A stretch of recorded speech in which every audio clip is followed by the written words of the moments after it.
Un piloto con un enorme carisma, de enorme sonrisa, comparable solo tal vez a la de Hunt o Ricciardo. Ojo, con este último solo la sonrisa y no el talento, Desde el inicio de su carrera causó sensación, tenía un efecto muy especial sobre la gente y siempre con la actitud de llevarlo todo al límite. Enzo Ferrari decía: Mike estaba dispuesto a arriesgarlo todo, y ese es el tipo de piloto joven, ambicioso y agresivo que yo valoro. Bienvenidos al Gran Circo.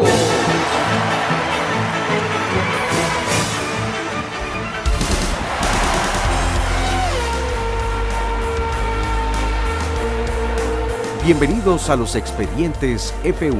Hoy toca el turno de hablar de Mike Hawthorne. Recuerden compartirnos su like, suscribirse si no lo han hecho y recomendarnos. Se los agradeceremos infinitamente. Esto es El Gran Circo.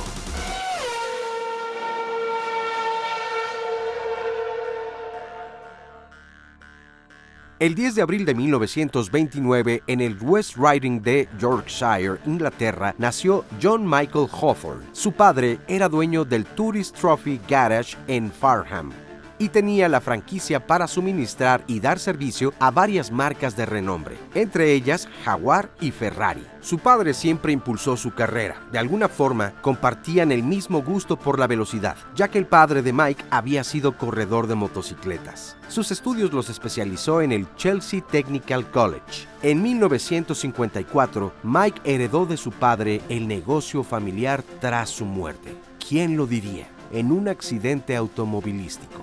Hizo su debut el 2 de septiembre de 1950 ganando la categoría de coches deportivos de 1.100 centímetros cúbicos en las pruebas de velocidad de Brighton. Para 1952 se mudó a los monoplazas y obtuvo en esa misma temporada su primera victoria a bordo de un Cooper Bristol T20 de Fórmula 2. Este hecho llamó la atención de Enzo Ferrari, quien le ofreció participar para la escudería de Maranello. Su primer carrera en la Fórmula 1 fue en ese mismo año 52 en Spa-Francorchamps. Hawthorne declaró alguna vez: nosotros como jóvenes estábamos dispuestos a saltar a la olla bajo la que el señor Ferrari mantenía el fuego encendido. También en esa misma temporada consiguió su primer podio en la carrera de caza en el Gran Premio de la Gran Bretaña, llegando en la tercera posición. Para 1953 obtuvo su primer victoria en el Gran Premio de Francia, donde se impuso al maestro Juan Manuel Fangio, en una de las carreras de mayor renombre, ya que fue considerada como la carrera del siglo. Y esto porque después de 60 vueltas, los considerados 4 mejores pilotos de la época llegaron con 5 segundos de diferencia.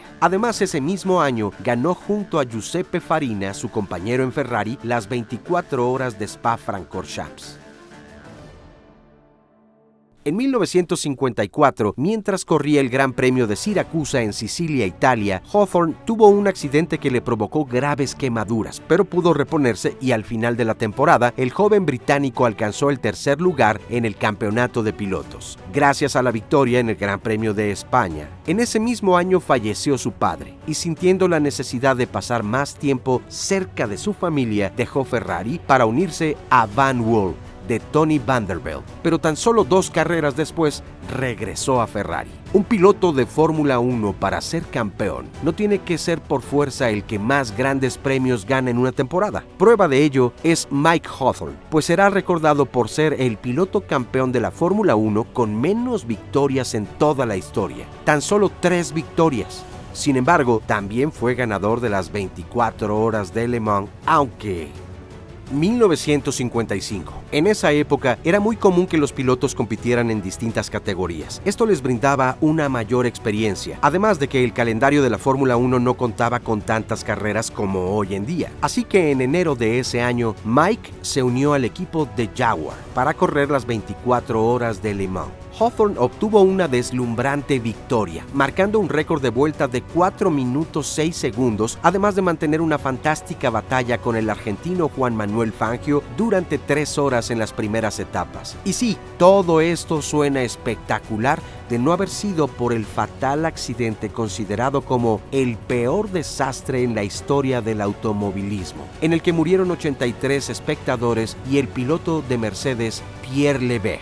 Mike acababa de rebasar a Lance Macklin, pero segundos después se dio cuenta que había sido llamado a boxes para recargar combustible, forzándolo a hacer una muy riesgosa maniobra. El británico frenó bruscamente, provocando que Macklin cambiara el rumbo y terminara chocando con el Mercedes de Pierre Levegh, quien no pudo evitar el impacto y literalmente rebotó y voló hasta la zona de las tribunas, despedazando su auto e impactándose contra la multitud, ocasionando el fatal acontecimiento. Horas más tarde, el equipo de Mercedes anunciaba su retiro en señal de solidaridad y respeto a las víctimas. También se les sugirió a Jaguar hacer lo mismo, pero rechazaron la iniciativa para finalmente llegar a la meta con la victoria teñida de sangre. El resultado de la investigación oficial declaraba el asunto como incidente de carrera, librando a Hawthorne de cualquier responsabilidad. Este hecho, aunque muchos no lo creen así, marcó de por vida a Hawthorne, quien durante mucho tiempo siguió lamentándoselo, según sus seres más cercanos. Tras la tragedia pasaron muchos años para que Mercedes volviera a las pistas. Salir a correr sin tener la certeza de regresar vivos. Mike Hawthorne. Inicio de la temporada de 1956 y con la intención de cambiar de aires, el piloto británico llega a BRM. El único podio que consiguió en toda la temporada, curiosamente, no lo corrió con BRM, pues ante la no aparición de la escudería para correr el Gran Premio de Argentina, Hawthorne fue invitado por Maserati, con quienes consiguió dicha victoria. Desilusionado del rendimiento del BRM, Mike abandonó al equipo, pero tenía trazada una meta: conquistar de nuevo las 24 horas de Le Mans. Así que lo intentó con el equipo D, y aunque era el favorito, solo pudo alcanzar la sexta posición. Días después corrió en Italia, donde terminó estrellándose y sufriendo de nuevo quemaduras muy graves. Estaba desilusionado del mundo motor. La desesperación por alcanzar un título en la Fórmula 1 se apoderaba de él y llegó a pensar que tal vez si volvía a la senda de Enzo Ferrari lograría el tan deseado título. Así que para 1957 se reincorporó con los de Maranello, teniendo ahora como coequipero al también británico Peter Collins, con quien haría una gran amistad más allá de las pistas. Los dos pilotos ingleses estaban conscientes de la gran rivalidad entre ellos y el italiano Luigi Musso, también piloto de Ferrari, con quien Hawthorne mantuvo una muy especial rivalidad. Para 1958, la gran amistad entre Collins y Hawthorne era notable. Vacacionaban juntos con sus parejas y daban la vuelta al mundo disfrutando del glamour que ofrecía la peligrosa profesión. Hacían interminables fiestas, eran retratados como los grandes gladiadores de la época, asistían a las galas más importantes y eran conocidos por sus enormes festejos y excesos, obteniendo fama y riqueza mientras en las pistas arriesgaban la vida. Las carreras son lo más parecido a ver qué tan lejos puedes asomarte por la ventana antes de finalmente caer. Mike Hawthorne. La amistad entre ambos compañeros de Ferrari llegó a tal grado que Enzo llegó a cansarse de ella, pues si le decía algo a Peter, esto afectaba a Mike y viceversa. Pero dejemos atrás ese mundo del jet set y volvamos a las pistas. En esa misma temporada, su también paisano Stirling Moss estaba logrando una gran actuación consiguiendo 4 victorias. Hawthorne ganó el Gran Premio de Francia, única victoria en la temporada, carrera en la que también su compañero y gran rival Luigi Musso perdió la vida. Se disputaba el Gran Premio de casa para los dos pilotos de Ferrari en Silverstone. Peter Collins era sumamente rápido, hacía una gran carrera y Mike iba en el segundo puesto. Parecía que podían dominarlo todo. La siguiente carrera era en el legendario, peligroso y demandante circuito de Nürburgring. Ambas Ferrari lo hacían muy bien hasta que dejaron de pasar por los pits. La razón era que Peter Collins había chocado y salía despedido del auto volando por los aires, mientras Mike Hawthorne era testigo de cómo su amigo emprendía ese vuelo para no volver jamás. Mike estaba terriblemente desconsolado. La ilusión por correr desaparecía junto con la partida de su gran compañero, pero encontró las fuerzas para hacerlo, dedicándole a su amigo el resto de la temporada. Enzo Ferrari también estaba devastado. Incluso sugirió dejar de correr el resto de las carreras del año, pero Hawthorne le pidió no hacerlo. Le dijo: correré con otro auto si debo hacerlo, pero quiero pilotar un Ferrari. Fueron las 6 semanas más tensas de su vida. Cada carrera que terminaba decía: otra maldita carrera que no debo volver a correr. Para el último Gran Premio del año en Marruecos, a pesar de no ganar la carrera, Mike Hawthorn ganó el campeonato por solo un punto por encima de Stirling Moss. Apenas ganó ese campeonato, un decaído y triste Hawthorn anunció su retiro de las pistas en una recepción donde fue galardonado además por convertirse en el primer piloto británico en conseguirlo.